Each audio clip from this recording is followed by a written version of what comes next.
The way empires rise is also the way they fall. America rose by colonial settler violence and expansion, and Israel is just a microcosm of that. They rose by belligerence and brutality and genocide, and this is exactly what's bringing them down now. Yes, it is violent. Yes, it is savage. Yes, it is criminal and horrific, and it's incredibly painful. But it's like water draining out from a pool. It moves faster and more violently at the bottom of the vortex until it disappears. What we're seeing now, in my opinion, is the dying spiral of American empire, and Israel is the drain that it's going down.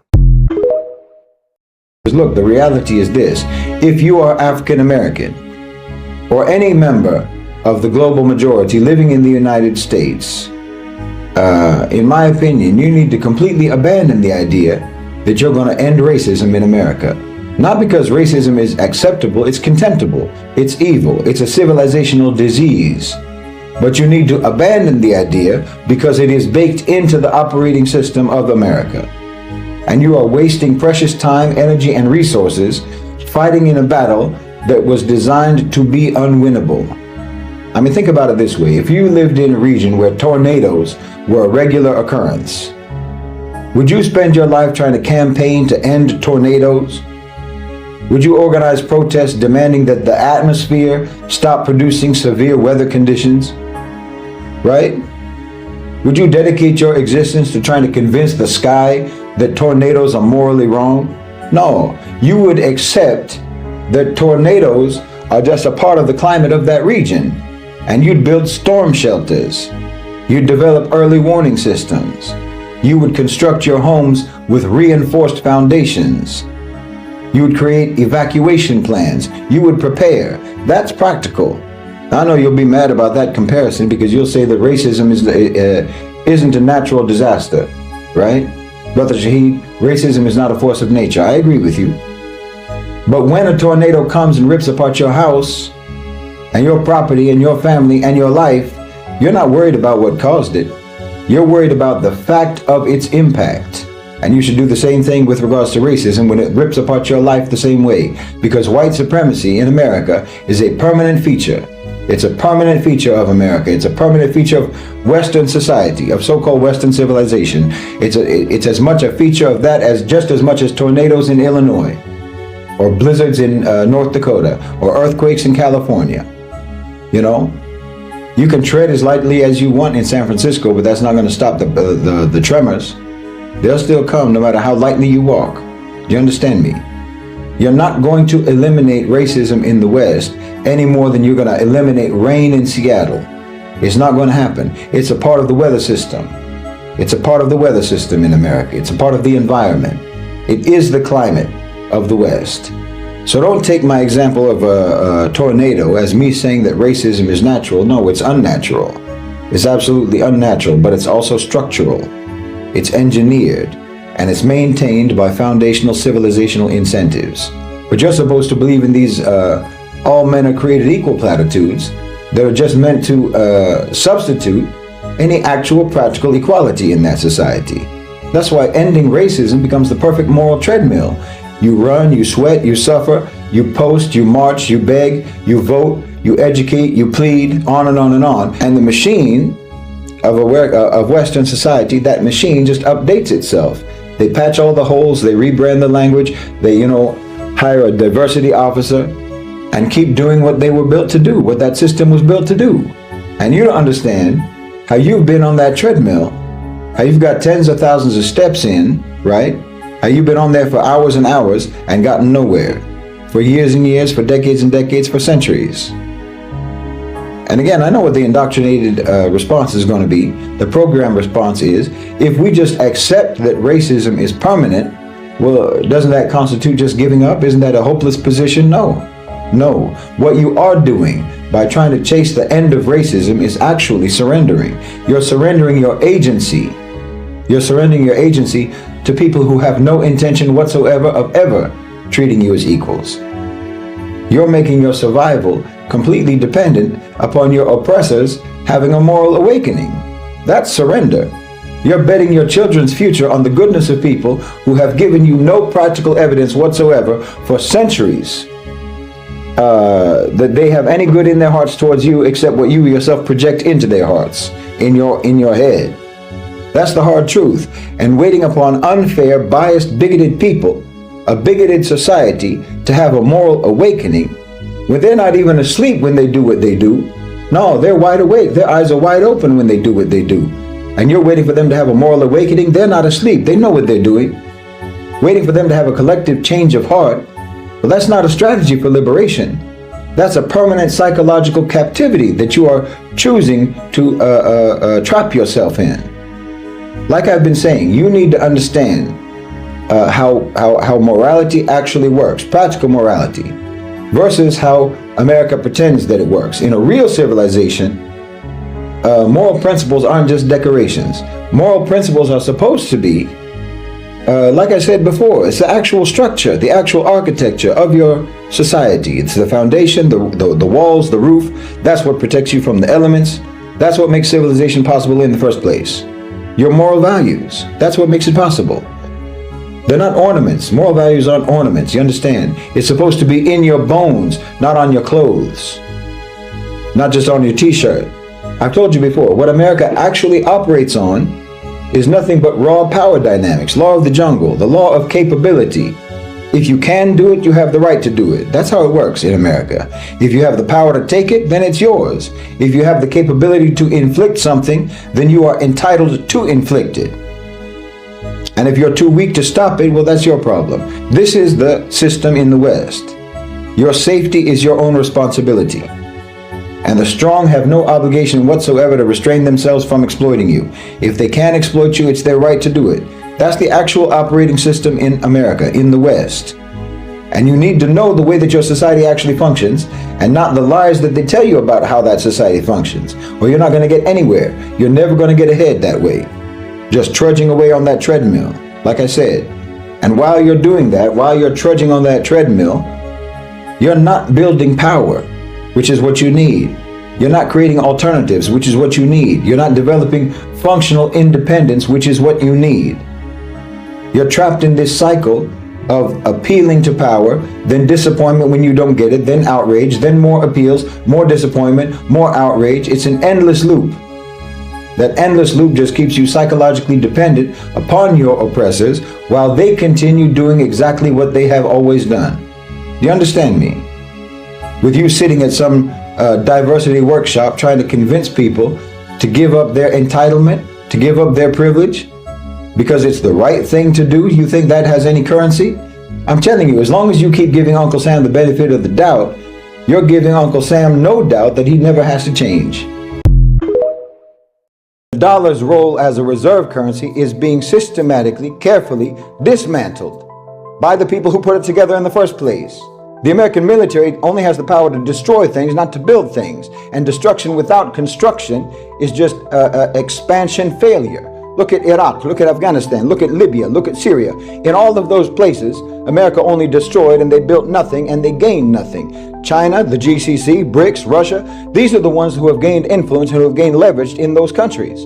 They're the ones who've gained economic advantage, who've gained political footholds, who've gotten investment opportunities in those countries. They are the rebuilders of what you broke. Look at what's happening. Look at that system. The question isn't whether American power will decline. It's how violent that decline will be and who is going to suffer the most during the transition. America's decline isn't coming. It's already underway. When a society loses moral direction, fractures its communities, and mistakes power for virtue, decay becomes inevitable. What's collapsing isn't just an empire, but the illusion that it was ever built to last.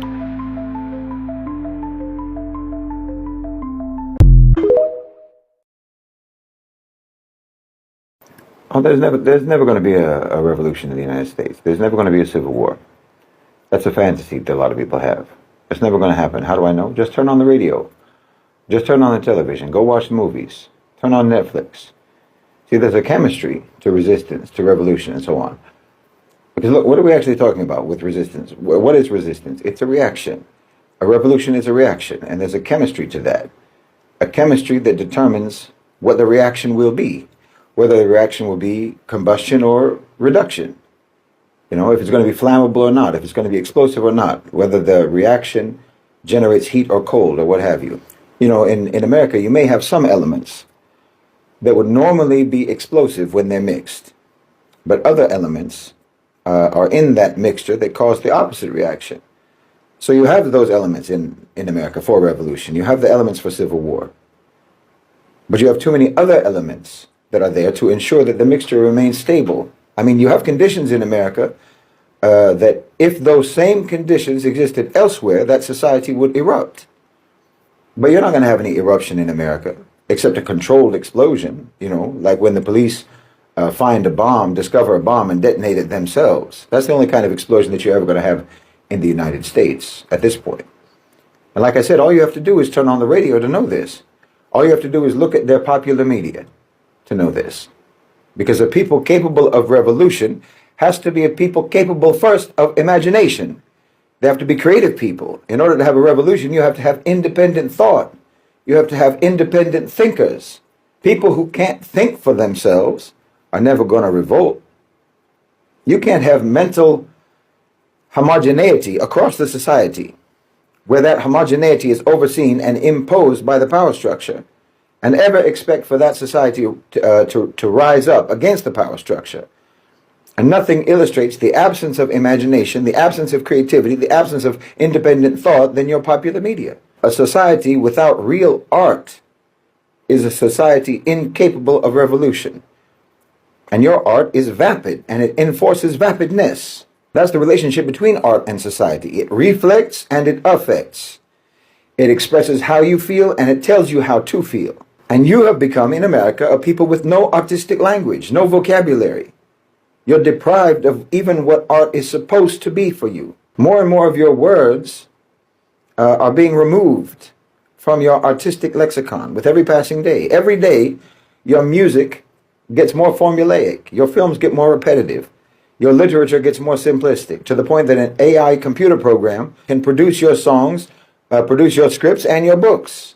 Your creative lexicon is shrinking until you're like a toddler who has no words to identify or to articulate or to understand or to express what he's feeling, what he wants, what he's afraid of, what he's happy about, what he's sad about, so on and so on. You're deprived of the language of human complexity. Because look, take music. Now, as Muslims, we have our own views about music. But the fact is, it's a major factor in the culture of the West. Well, 2 or 3 people write the majority of the top 40 songs in America.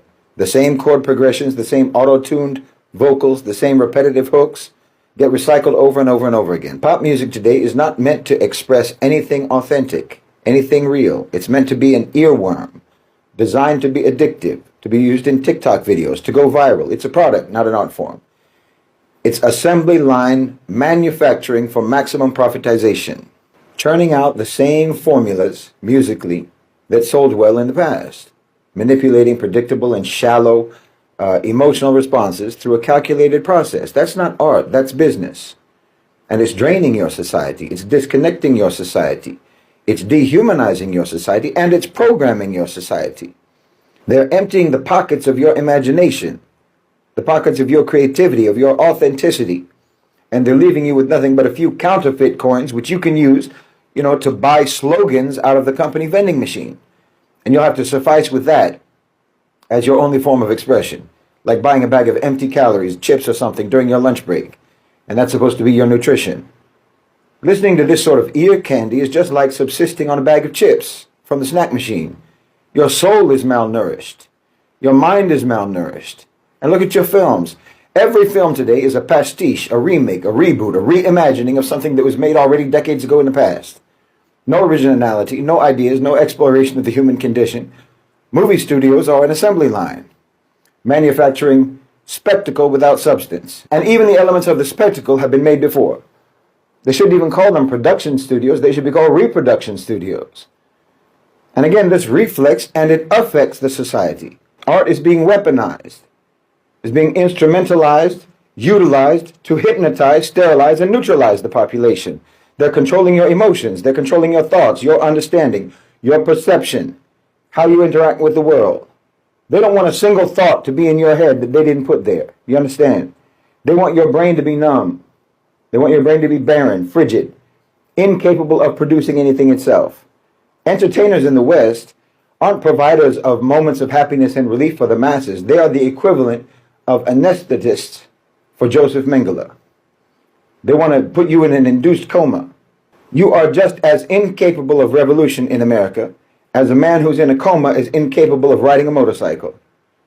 There's never been a totalitarian society in history that had more control over their population than the system of America, the system in America, has over its people. And there's never been a people less capable of resisting or revolting against totalitarian control and oppression than the American people of today. They have disarmed you. I'm not talking about your guns. You've got your guns. But if they were scared of your guns at all, they wouldn't let you have them. So stop talking about your useless guns. Giving you guns is like giving a baby a hammer and nails and expecting him to build a house with it. You won't do anything with those weapons except point them at whoever they program you to point them at.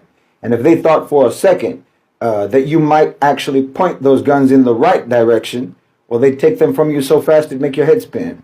No, you've been disarmed mentally. You've been disarmed intellectually. You've been disarmed psychologically, emotionally, and culturally. See, you have a top-down culture in America. You understand? Not an organic from the ground up culture. Your culture is controlled from the top down. Think about that. Stop and reflect on that. Everything that represents cultural expression is a business. It's branded. It's a commodity. It's created, it's crafted, it's molded, it's marketed, and sold by corporations.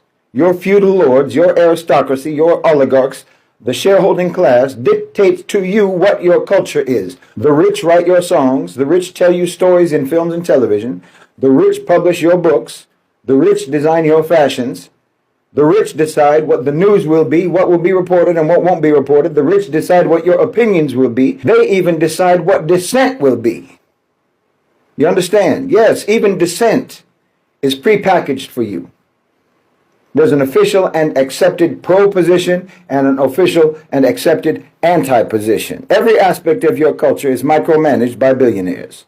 And understand, this top-down cultural dictation is itself a natural development. That is organic in its own way, because Western culture has always been feudalism. But the extent of control is what has evolved. That's what's changed. The fundamental culture was always there. It was always the same. What has grown and developed is the amount of control, the intensity and the comprehensiveness of the domination and of the pacification of the population. One of the greatest tricks of modern power is that it manufactured its own opposition. You're literally told what the dissenting opinion is or is supposed to be.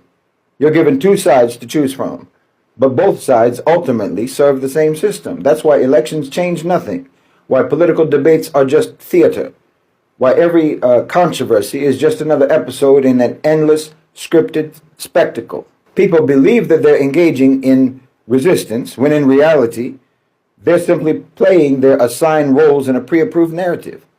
The system does not suppress opposition, it creates opposition and controls opposition and ensures that that opposition will remain harmless.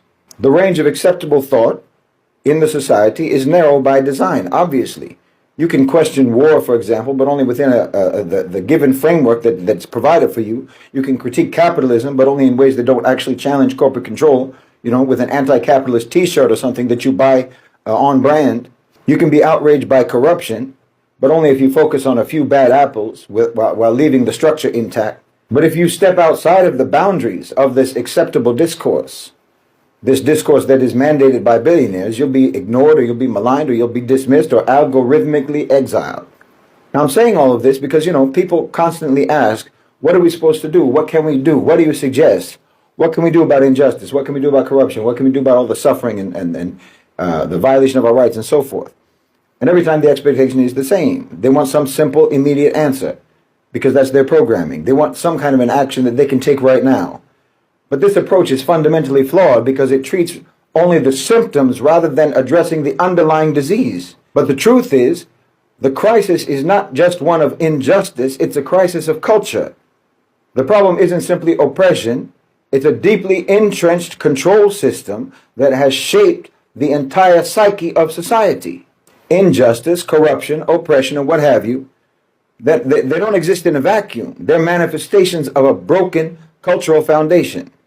Yet instead of recognizing this, people want quick fixes, temporary relief instead of real solutions. It's like a man who's suffering from chronic pain. His body is breaking down because his own lifestyle is destroying him. But rather than trying to adopt healthier habits, changing his diet and so forth, trying to put some effort into actually healing, he just wants something that will numb the pain, not something that will actually fix the problem, fix his actual health. And after time, he'll just become more and more dependent on stronger and stronger painkillers until he can't even function without them, while the underlying illness continues to just get worse. This is the state of modern society in the West, in America. People don't really want justice. They want relief. They don't seek truth. They seek comfort. They don't desire real change. They want convenience. And as a result, they remain in a cycle. Protests, elections, social media outrage, repeating the same pattern over and over and over, expecting different results, but nothing changes because they're treating the symptoms, not the cause. And like I said, culture creates art and art creates culture. So look at the art that your culture creates and look at the culture that your art is creating. Art has been commercialized. Art is commercialized. Music is sterilized. Culture has been pacified. Where are the cultural and artistic voices that shake the system? They don't exist in any meaningful way in America. They've been bought or they've been co-opted. Instead of challenging the status quo, artists are, performing at elite galas. Instead of inspiring some sort of revolutionary movement, they're selling products. They don't question power, they serve power. That's why there'll never be a revolution in America. This is why even the smallest acts of resistance in modern America seem hollow, feel hollow, are hollow. Because they give the illusion of activism without requiring any sacrifice or effort. Opposition is fashion. Activism has been turned into a product. It's a social currency, a momentary trend. And then when it fades, it's replaced by whatever the next cause will be that will capture the public's fleeting attention. The entire society has been engineered for distraction. Entertainment is relentless. Everything is gamified. Everything is turned into a spectacle. Everything is designed to keep people from ever pausing to reflect, pausing to think and to question. And like I said, even if they had a moment to pause, they don't even have the intellectual, psychological, artistic, or cultural language to even articulate their thoughts. You only have the words that the power structure gives you for understanding what they're doing to you. In this environment, how can there ever be a revolution? How's that even possible? If you are people who are addicted to instant gratification, how can they sustain long-term struggle? A society that's conditioned to seek pleasure above all else, comfort above all else, is never going to choose hardship, even if that hardship is necessary for justice. The population has been trained not to endure, but to escape. I said you've been trained to escape, not to endure. You've been trained, you've been programmed to be serfs. That's what you were and that's what you are, serfs and slaves. Only now escape doesn't actually mean escaping the plantation or the manor or the tenant land. It means just forgetting where you are and what you are. Escape means distraction. It means not even knowing the words to understand that you are a serf or a slave. It means that the songs you sing, the stories you tell, and even the dissent or the opposition that you express are all actually just methods of reinforcing your subject status. And in America, even the dream of liberation isn't really about liberation. The culture and the system created by the culture and the art created by the culture have made the dream not about liberation from oppression, but a dream about becoming the oppressor. That's the American dream. It's a cruel society. It's a cruel system because it's a cruel culture. So like I say, you want short-term symptom treatment, not long-term cure of the disease, because the only kind of revolution that you really need in America is a cultural revolution. America doesn't need cosmetic surgery, it needs brain surgery, it needs heart surgery. You don't need a pacemaker, you need a transplant. And unless and until you actually change your culture, the only way that you'll change your system is by changing it to become worse. Americans have to understand that your future does not look at all like your past. It looks like our past. Americans have been trained to believe that they are exempt, that their society, that their culture, what have you, their cities, that their country is exempt from collapse. They look at the so-called third world and they imagine nothing but poverty and instability and crisis, but they don't think that that's ever going to happen to them because they're a superpower. And yet here we are. The jobs are unstable, the farms are vanishing, the government is broken, the government is captured. America is now entering the reality that the global South has lived with for generations. So what are you supposed to do as the average American? Well, on an individual level, first advice is very simple. Stop waiting for politicians. Stop believing in politicians. The state is not going to come to save you. The state does not work for you. They do not care about you. You need to learn to cut your own consumption. Like I said, you need some serious lifestyle changes. Learn to live lean. Learn to grow even a little bit of your own food. Learn some skills that will help to make you less dependent. You know, how to fix things, how to cook, how to barter. Try to get yourself out of debt as best as you can, because debt is the system's main leash. It's the main chain that they put around your neck to enslave you. In the global south, people survive not because they're rich, but because they're resourceful. And you have to learn those skills. You have to learn how to be resourceful. And then at the community level, that's at the individual level. At the community level, you know, in Cairo, in Lagos, in Karachi, survival is collective. Neighbors share food. Families live multi-generational. Informal economies thrive.